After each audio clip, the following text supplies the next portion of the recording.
Form lands కొంటే sir బేసిక్‌గా నార్మల్‌గా మంచి ఇన్‌కమ్ ఉంటుందని బయట ప్రచారం అంతా కూడా జరుగుతుంది కదా!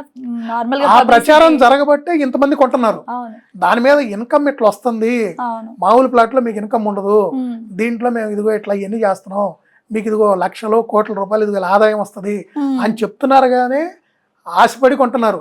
కానీ నిజంగా అంత ఇన్కమ్ తీసుకున్న ఒక వ్యక్తిని చూపించండి, అవును. ప్లాట్ కొనుక్కొని దాని మీద ఓ 10 లక్షలు, ఒక కోటి రూపాయలు, ఒక 50 లక్షలు సంపాదించిన ఒక వ్యక్తిని చూపించండి. లేరు. ఓకే. సో సార్ నార్మల్‌గా మీరు ఇంత చెప్తున్నారు కాబట్టి దీనికి సంబంధించి మీ అనుభవం ప్రకారం సో ఇప్పుడు ఎవరైనా కొనాలనుకునే వాళ్ళున్నా లేదా కొనాలని ఆలోచన ఉన్నా కొనేసిన వాళ్ళైనా ఎవరికైనా ఏం చెప్తారు మీ సైడ్ నుంచి? నేను ఒకటే చెప్తాను, ఫామ్ ల్యాండ్ కొనుక్కోవటం మంచిది కాదు, శ్రేయస్కరం కాదు. దానికి ఎటువంటి చట్టబద్ధత లేదు, దానికి అప్రూవల్ లేదు, ఏ అథారిటీ దానికి అప్రూవల్ ఇవ్వట్లా. సో మీరు మీ ఊర్లో ఒక వ్యవసాయ భూమి కొనుక్కున్నా ఒకటే, ఫామ్ ల్యాండ్ కొనుక్కున్నా ఒకటే, ఇది క్లియర్. ఓకే. రెండోది, ఇలాంటిది ఒక అప్రూవ్డ్ దానికి అన్అప్రూవ్డ్ దానికి ఎప్పుడైనా గుర్తుపెట్టుకోండి. అప్రూవ్డ్ 10 రూపాయలు పెట్టి కొనుక్కుంటే ఒక 10 సంవత్సరాల తర్వాత అది 20-25 రూపాయలైనా, అన్అప్రూవ్డ్ దాంట్లో అదే 10 రూపాయల దాన్ని మీరు 6 రూపాయలకి వాళ్ళు కొనుక్కుంటే అది రేపు 8 రూపాయలే అయింది, 6-12 కాదు. అది తెలుసుకోండి. ఎప్పుడైనా అప్రూవ్డ్ దానికి ఉన్న విలువ అన్అప్రూవ్డ్ దానికి రాదు.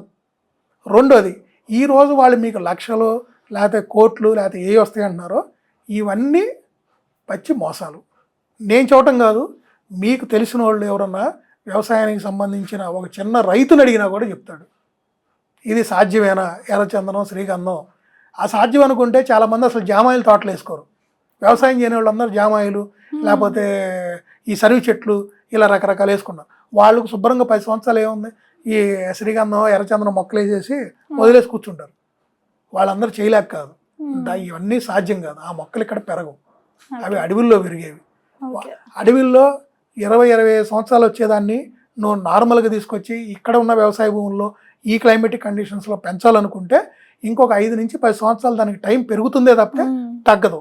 రెండోది, ప్లాట్లు అమ్ముకునే అంతవరకే, కానీ ఆ తర్వాత అక్కడ నిలబడి మెయింటైన్ చేసి ఇవన్నీ పెంచే అంత కమిట్మెంట్ ఉన్న కంపెనీలు కానీ అంత కమిట్మెంట్ ఉన్న వ్యక్తులు కానీ ఈరోజు మార్కెట్లో లేరు. అది మనందరికీ తెలుసు. Okay.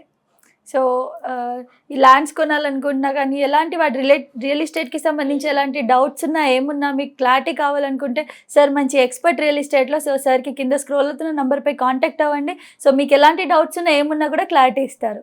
So thank you so much for coming sir. Thank you. Hi viewers, మీరు ఎవరైనా అగ్రికల్చర్ ల్యాండ్స్ అంటే వ్యవసాయ భూములు, లేదు ఇళ్ల స్థలాలు, ఓపెన్ ప్లాట్స్, లేదు houses, independent houses or villas or apartments, లేదు గేటెడ్ కమ్యూనిటీలో ఉన్నటువంటి అపార్ట్మెంట్స్ కానీ ఏది ప్రాపర్టీ కొనుక్కోవాలనుకున్నా కూడా ఎనీథింగ్ రిలేటెడ్ టు ల్యాండ్స్, మీకు ఎటువంటి సూచనలు సలహాలు కావాలన్నా, ఏమన్నా సందేహాలు ఉన్నా, లేదు ఈవెన్ మీకు ఈ ల్యాండ్స్కి మీరు కొనుక్కోబోయే ఒక ప్రాపర్టీకి సంబంధించి ఆ ప్రాపర్టీ గురించినటువంటి హిస్టరీ, లీగల్ ఒపీనియన్ లాగా తెలుసుకోవాలనుకున్నా కూడా మీరు ఎనీ టైం నన్ను కాంటాక్ట్ అవ్వచ్చు.